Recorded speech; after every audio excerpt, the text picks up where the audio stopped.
பாஜகவுடைய முன்னாள் தமிழ்நாடு மாநில தலைவர் அண்ணாமலை தற்போது பாஜகவில் இருந்து விலகிறார்.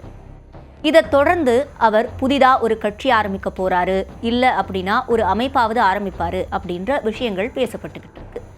இப்போ அடுத்து என்ன தொடங்குறாரு அப்படின்றதற்கு முன்னாடி இந்த ரெசிக்னேஷனை பொறுத்த வரைக்கும் இது ரொம்ப திடீர் அறிவிப்பு அப்படியாக இருந்தாலும் கூட இது பல தொடர்ச்சியான நிகழ்வுக்கு பிறகு நடக்கக்கூடிய ஒரு விஷயமாக தான் நாம் பார்க்க வேண்டியிருக்கு.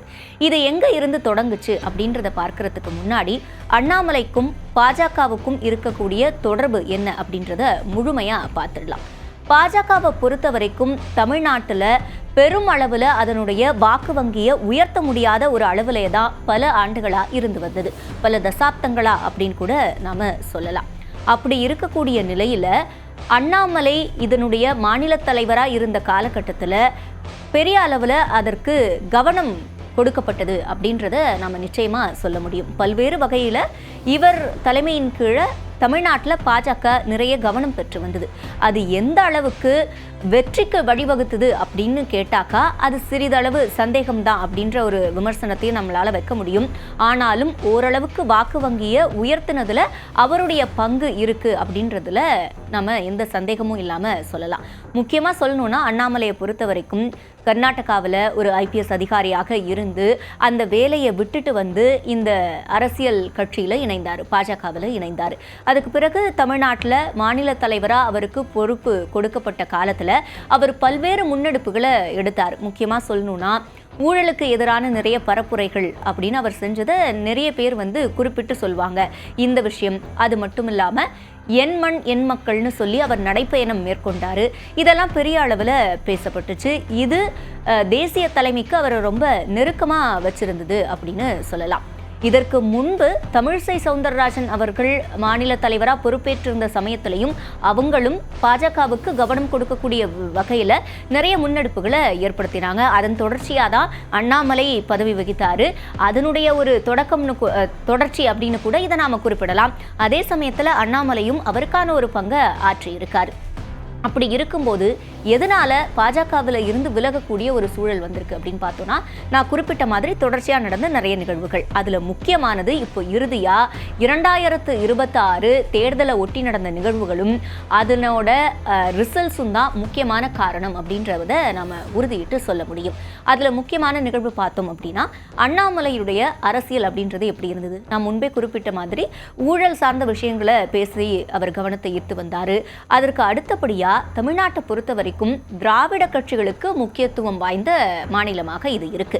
ஆனா திராவிட அரசியல் இல்லாத ஒரு அரசியலை அவர் கொண்டு வரணும் அப்படின்றது தான் அவருடைய நோக்கமா இருந்தது. இதன் மேல பல்வேறு விமர்சனங்கள் வைக்கப்பட்டது. காரணம் என்னன்னா திராவிட கட்சிகள் தமிழ்நாட்டிற்கு ஆற்றிய பங்கு அதிகம் அப்படின்றதுனால இதன் மேல நிறைய விமர்சனங்கள் வைக்கப்பட்டது. அதே சமயத்துல இதற்கு வரவேற்பு அளிக்கக்கூடிய ஒரு கூட்டமும் இருந்தாங்க.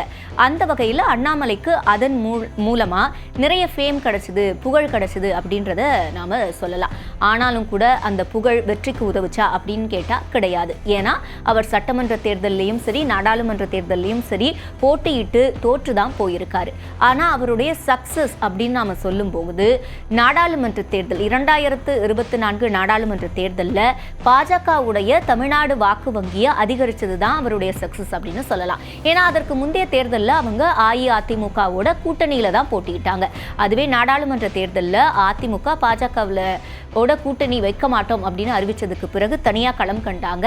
அந்த சமயத்தில் அவங்களுடைய வாக்கு வங்கி உயர்ந்தது. பாஜகவை பொறுத்த வரைக்கும் மாநில கட்சிகளோட கூட்டணியில தான் அவங்க வெற்றி பெற முடியும் அப்படின்ற ஒரு பார்வை இருந்தாலும் கூட இந்த தேர்தலில் வாக்கு வங்கியை உயர்த்தி அதன் மூலமா அவங்க பலனடைஞ்சாங்க அப்படின்றத நம்ம கண்டிப்பா சொல்லலாம். இந்த நாடாளுமன்ற தேர்தலுக்கு பிறகான நிகழ்வுகள் தான் இப்போ அண்ணாமலையோட இந்த ரெசிக்னேஷன் வரைக்கும் போயிருக்கு அப்படின்னு நம்ம சொல்லலாம். ஏன்னா அடுத்து 2026 தேர்தலுக்கான சட்டமன்ற தேர்தலுக்கான பணிகள் முன்னெடுக்கப்படும் போதே பாஜகவுடைய தேசிய தலைமை பல்வேறு விஷயங்களை சிந்திக்க ஆரம்பிச்சிட்டாங்க அப்படின்னு சொல்லலாம். காரணம் நாடாளுமன்ற தேர்தலில் அவங்களால சீட்ஸாக கன்வெர்ட் பண்ண முடியல. அந்த வாக்கு வங்கி அதிகரிச்சிருந்தாலும் கூட அதை சீட்ஸாக கன்வெர்ட் பண்ண முடியலை. அது அவங்களுக்கு ஒரு பெரிய சிக்கலாக இருந்தது. அதனால அதிமுக தயவு அவங்களுக்கு தேவை அப்படின்ற ஒரு நிலை ஏற்பட்டுச்சு. அப்படி அவங்க அதிமுகவோடு திரும்ப கூட்டணி அமைக்கும் முயற்சியில் ஈடுபடும் போது அவங்களுக்கு தடையா இருந்தது அண்ணாமலையோட பேச்சுக்கள் அப்படின்னு குறிப்பிடலாம். ஏன்னா அவர் திமுகவையும் அதிமுகவுடைய முன்னாள் தலைவர்களையுமே அவர் விமர்சனம் செஞ்சு நிறைய விஷயங்கள் ஏற்பட்டு அது சர்ச்சையாச்சு. இந்த நிலையில அதிமுக அப்ப திரும்பவும் பாஜகவோட கூட்டணி வைக்கும்போது இவர் மாநில தலைவராக இருந்தா அதுல சிக்கல் வராதா அப்படின்ற விமர்சனங்கள் எல்லாம் எழுந்துச்சு. அதுக்கு ஏத்த மாதிரி அதிமுகவும் பாஜகவும் தங்களுடைய கூட்டணியை அறிவிக்கும் போது மாநில தலைவரா இவர் பதவி விலகி நயினார் நாகேந்திரனுக்கு அந்த பொறுப்பு வழங்கப்படுது. இது சம்பந்தமா அதிமுகவும் பாஜகவும் அதிகாரப்பூர்வமா அறிவிச்ச போது இதெல்லாம் தற்செயலா நடக்கக்கூடிய நிகழ்வு தான், இதுல யாரும் எந்த கண்டிஷனும் வைக்கல, இதுல எந்த சம்பந்தமும் இல்லை அப்படின்றத அவங்க சொன்னாலும் கூட விமர்சனங்களா வைக்கப்பட்டது அண்ணாமலையை விலக்கினாதான் அதிமுகவோட கூட்டணி அமையும்ன்ற ஒரு கண்டிஷன் வைக்கப்பட்டுச்சு. அதனாலதான் அப்படி நடந்தது அப்படின்னு சொன்னாங்க. அதுக்கு பிறகு அமித்ஷா குறிப்பிட்டாரு, அண்ணாமலைக்கு நல்ல பதவி வழங்கப்படும், தேசிய அளவிலான பதவி வழங்கப்படும் எல்லாம் குறிப்பிட்டாரு. ஆனா அந்த மாதிரியான ஒரு நிகழ்வு ஏற்படல. அதுக்கு பிறகு நிறைய டெல்லி பயணங்களையும் அண்ணாமலை மேற்கொண்டாரு. ஆனாலும் கூட எந்த விதமான அறிவிப்பும் முன்வைக்கப்படல.